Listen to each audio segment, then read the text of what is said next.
This is a podcast about our lived experience, which unfortunately includes infant death and subsequent mental health struggles. Please take good care of yourself and only listen if this content feels safe for you right now. We'll still be here when you're ready. Hi, I'm Judith. And I'm Alina. We are internet friends turned real-life friends who both experienced the tragic loss of our sons to sudden infant death syndrome in winter of 2021. In the year after Aiden died, my husband and I both became unemployed. My parents divorced, and we had to move 5 times for various reasons. And as for me, just a few weeks before my son Quinn died, my then husband had come out to me as a transgender woman, and we're subsequently divorcing. It's been a lot. It's been a lot. But as long as we're living, we will love our sons deeply and work to make sure that we live a life that makes them proud. Welcome to As Long As I'm Living podcast. We're so glad you're here. Friends, Alina here. We have a kind of a weird episode for you this week. We could not get our acts together in time to actually record new content for you. The thing is, we typically record our interviews well in advance with other people. But we schedule those out, and the more personal episodes that are just the two of us, we try to record them kind of concurrent with our actual lives so that, everything makes sense and the timeline is whatever. You understand. So anyway, we could not get our act together to record this week, but we have a lot of really fun content coming for you. So first of all, I wanted to announce on here that Judith was featured in an article in The Atlantic. It's about cow hugging and alternative methods of, grief healing. I will put a link in the description. This actually came out a couple weeks ago, but I realized we never talked about it on the podcast. So again, I will link that there. We have an upcoming series on returning to work after loss. So keep an eye out for that. That'll come out the week of May 16th, I believe. I think that's all I wanted to say. My brain is barely working. Thank you, all of you, for all the love for Judith's new baby. And especially, me personally, thank you for everyone who reached out to me. I really appreciate it. I know Judith feels like you all are carrying Aiden's loss with her, as everybody else in her life is mainly carrying the joy of the new baby. So we're so happy to have this community here. I hope you had a gentle Passover, Ramadan, Easter, week. If you're like me and you didn't celebrate any of those, I hope you had a gentle week, and we're wishing you a gentle upcoming few weeks as Mother's Day approaches. All right, I'm going to send you into the episode, which is a replay of an Instagram live that Judith and I did back in December. This was before we had nearly as many followers, so it's very possible that you have not heard this before. We talk about a couple of questions we've answered in another episode, but for the most part, it is all new content, new to the podcast. If you'd rather watch us talk through this episode, I've included the link in the description. You can see us looking ridiculously goofy and confused about how Instagram works. And with that, I will send you into the episode. Enjoy. Okay, second time's the charm. Hi. So we're here live. Welcome to As Long As I'm Living podcast live. I'm Alina, Quinn's mom. And I'm Judith, Aiden's mom. And we got a bunch of questions over the past month and a bit, so we thought we'd go on live and just answer a couple of them. Yeah, just a couple. And we might do this again while Judith is here. My aunt is here. Hi, Aunt Carol. We're not really expecting anybody to join this, but we have Aunt Carol here. Hi. Oh, we're live. Okay, second time's the charm. Hi. So we're here live. Welcome to As Long As I'm Living podcast live. I'm Alina, Quinn's mom. And I'm Judith, Aiden's mom. And we got a bunch of questions over the past, month and a bit. So we thought we'd go on live and just answer a couple of them. Yeah. Just a couple. And we might do this again while Judith is here. My aunt is here. Hi, Aunt Carol. We're not really expecting anybody to join this, but we have Aunt Carol here. Hi. Okay, so... Oh, wait, we were supposed to make the fishbowl. Oh, well. We'll do it fine. tomorrow. Okay, so we'll maybe, I know what I was going to say, is that we might do this again while you're here if we don't get to all the questions, because we're not going to be on here for that long, but anyway. Right. Okay. The first thing I have on here is how old were your sons when they died? Wait, you know what I think we should do? Why don't you pick a question to ask me and then I'll ask. Okay, yeah.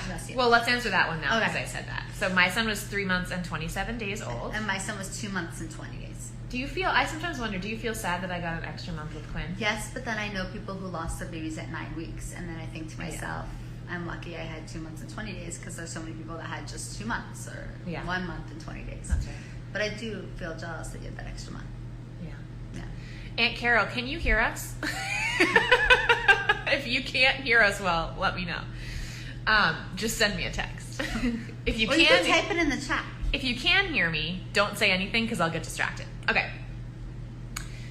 Okay, my first question for you. What is a song that you associate with grief or with your baby? Or both? Or either? Okay. I associate all of Rafi music with my son. I feel like we have it on the background 24 hours a day. So like the Kumbaya song, the songs about ducks flying off, like random Rafi music, apples and bananas, all those songs, just like baby music. And then there's a few songs that I listen on repeat, and one of them is called Gabriel's Oboe. Do you know that one? No. It's like the famous one from Yo-Yo Ma. I'll play it for you later. But sometimes when my brain is just really loud, I listen to classical music, which I don't do normally. And I just listen to it, it's 3 minutes. I listen to it loop and loop and loop and loop. So that's my, let me ask you a question. Okay. You want to ask me the same question? No, I want to ask you a different question. Okay. Okay, what's something that surprised you about grief? I think I was surprised I thought grief was being sad. Yeah. And, I mean, grief is sad, but I feel like I'm surprised by all the other stuff that grief is. Like the confusion, the anger, the being exhausted, the, mental fog, all of that stuff. I have a question. What do you think the difference is between grieving and mourning? Oh, that's really interesting. Oh, okay. This is Miguel. Okay. Hi, bud. That's not really a great spot. I read something about the difference between grieving and mourning, and I'll tell you what I read, and you tell me what you think. Mm-hmm. Someone said that mourning is a public expression of grief, and grieving is the private, personal expression. Yeah. Do you think that's true? Yeah, I feel like mourning mourn, but nations don't grieve. And also, I feel like mourning, people are in mourning when they're wearing black and going out. Right, outward expression. Yeah, exactly. So I think and that maybe makes sense. grieving is more in bed, quiet, alone. Yeah, I also feel like grieving is really hard work, and mourning is going out and doing something, and grieving is just hard internal work. Do you think mourning is a component of grief? Where it's you mourn for loss. I almost feel like you can not do the mourning at all. I feel like that's societally imposed. Uh-huh. Anyway, now we're just... Okay.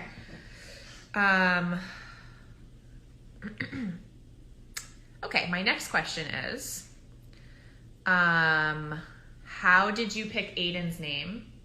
Well, that's a fun one. And how you're pregnant now. Yeah. How will you approach naming this next baby, and will you do it differently? Okay, that's a great question, but I have a confession to make, and I'll answer that question. Which is that on your Reddit profile, one of the other things you posted was in a baby naming group. It's the only other time I've ever posted. I remember I saw that, and it said that you like Irish names or whatever Quinn is. You were looking at Finn, and Quinn, and what else? Rory. I love the name Rory. Yeah. Okay, and were you looking at Reese or was that someone else? Nope. Okay, I like the name Rory. Anyway, so yeah. The point is that I knew that about you. Aiden was named after our two grandmothers. So my grandmother was Nancy, so his middle name was Noah, and his first name was Aiden, and he was named after Adelaide, which was my husband's grandmother. It was really, I think just in Jewish tradition in general, it's really important to name your children after deceased family members or community members. Right. But they have to be deceased. They have to be deceased. Right. And also, it's almost seen as a way to honor your parent. A really good example is I wanted to name Aiden, just after my grandma, because she just passed a couple weeks before. But my husband was like, we can't name after your grandma, but not my grandma. Mm-hmm. Like, it's definitely, there's like it feels like a family decision. It feels like everybody's included in this decision. Like, there were a lot of voices in our head. Like, I would say a name to my husband. I remember we really liked the name Ella for a girl. And he was like, oh, but who would Ella be named after? It was like, we couldn't just like name our kid Ella. It had to be Ella for someone else. Right. So this new baby is actually not going to be named for anyone. Because I want like a fresh slate. This baby's going to have like, which is really against tradition, but we don't care. It didn't work out so well. It didn't work out so well. I want a new soul. Yeah. I want a new soul. Fresh. I believe that like pieces of the people you name your children after come into them. Do you believe that? Well, did you name Quinn after Quinn? Yeah, his middle name. Yeah. But did you think that Quinn's middle name was going to be like a piece of him? No. You didn't think he'd have whatever that name's No. was. So Quinn's middle name was William. So my dad is William, my brother is William, and my dad's grandfather was William. But so yeah, Quinn was Quinn William. But I don't feel like it like imbued any sense of my dad or my brother into Quinn. But I do feel like I almost feel like it was just like a way to connect them like in life, because he was named after people who were alive. But let me ask. When you had your baby naming ceremony, we did not have a baby naming ceremony. So when you named Quinn, you didn't have to like give an explanation for the name? Our baby naming ceremony was we sent a text to everybody that said, and his name is Quinn. That's it? Yeah. You didn't say anything else? No. You didn't say who he was named after? I mean, everybody knew that William was after my dad and my brother, because they were so William. Interesting. I didn't know that. Yeah. That's it? You just said and his name was Quinn? Yeah. Oh. Like, that sounded judgmental. It wasn't.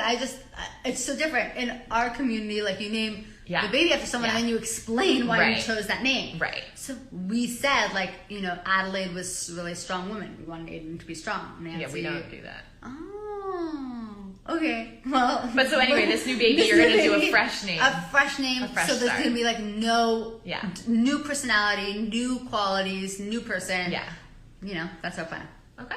And I remember after Aiden died, I was like worried that I named him a bad name. Yeah.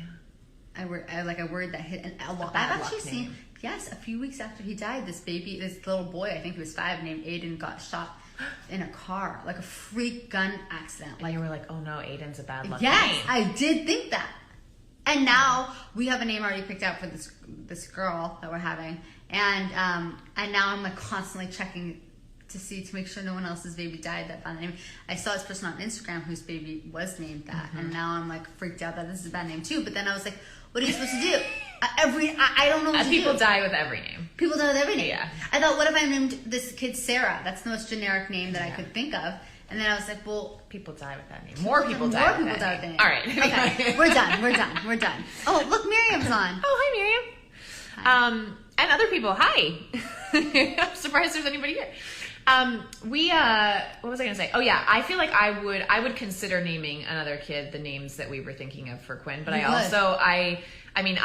guys know my story. Like, I won't be having kids with the same person again, so I would have to factor somebody else's opinions into the mix too. Well, but I don't feel like the other names are haunted or anything. Like, I would even consider giving a baby boy or a girl the middle name Quinn. I was going to ask that. I know someone who named their daughter after their son who passed. Yeah. Her name was Ava Jude, and her son who passed was Jude. Oh, yeah. Yeah. It's nice. We had a whole conversation with me. Okay. Okay, a couple more questions, and then we'll be done? Yeah. Okay. And then you have to go to therapy. And then I have to go to therapy. So this is a question. Actually, I don't know if you want to answer this. So,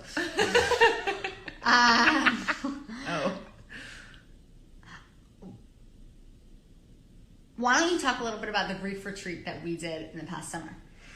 Oh yeah, so people have wondered like how we met, which we kind of talked about in an episode, and then also like because now we're together in the same room, if we had ever met in person before, and we did. We So we met in like May on Reddit. You reached out and then we were texting. Yeah, and then we texted a little bit. You called me. The first time I ever heard your voice was you called me when you were at that event, and the baby had that hat that Aiden had, and you were really freaked out. Was we that told that before story. we Zoomed? Yeah, I think so. And then we Zoomed one time. And while we were on that Zoom, you were like, I think I should come visit you. And I was like, okay. Which is like, if you guys know me, that's like not something I would do. But that is something. That is something I would do. So anyway, Judith came out here. And then I said, I'm going to come like this week. I decided that day. Yeah. I was like, I'll be there in a month. Bye. Yeah.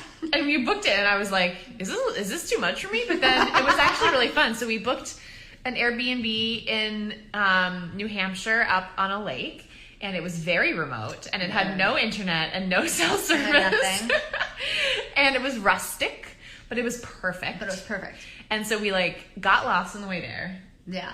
And then we finally found it, and we pulled up, and it was perfect. We walked out onto the deck. Do you remember? We walked out onto the deck, and we both just sank to our knees and cried. We were sobbed, looking at the beautiful view, and just like, I know for me it was like, I'm sure you were feeling similarly, but it was like, it just felt like such a safe space to like hold me to grieve, and it just felt like so beautiful and calm, and it felt so nice to be there with someone. We talked about this that day. It felt so nice to be with someone where you didn't have to like I feel like, and obviously like I'm so happy to have people who care about me, but all of my relationships are so one-sided in that I'm like a hot mess and people need to take care of me. Yeah. And this was so nice because like both of us were like equally hot messes. Like you had no expectation that you would need to tend to me or vice versa. So it was like I could just like cry. Yeah.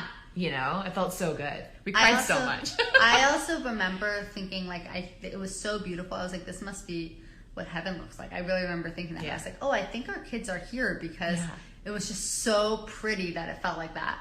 And what else was really interesting about that is that it was part of like, there was a main house, and this was like the house next to that main house on the lake, and the main house was having like a retreat. Yeah. There were a lot of people. There were a lot of people. Yeah. They were like, we were crying, sobbing on the deck, and they were like these teenagers making out by the fire.